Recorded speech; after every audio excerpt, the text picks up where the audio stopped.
It's day 90 of doing exercise. What the fuck did you do when the headphones come off, bro? It's you in your own mind. It's the reason why you're a loser, and the reason why you're not fucking making it, and the reason why you're trying to go through all these, I go to all these fucking conventions, speak all the fucking time.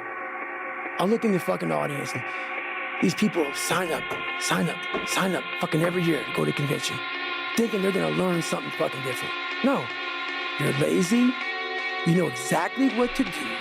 Because even me, in my state of, I can't read and write, I know exactly what to do. It just sucks doing it. Whenever you think you can't,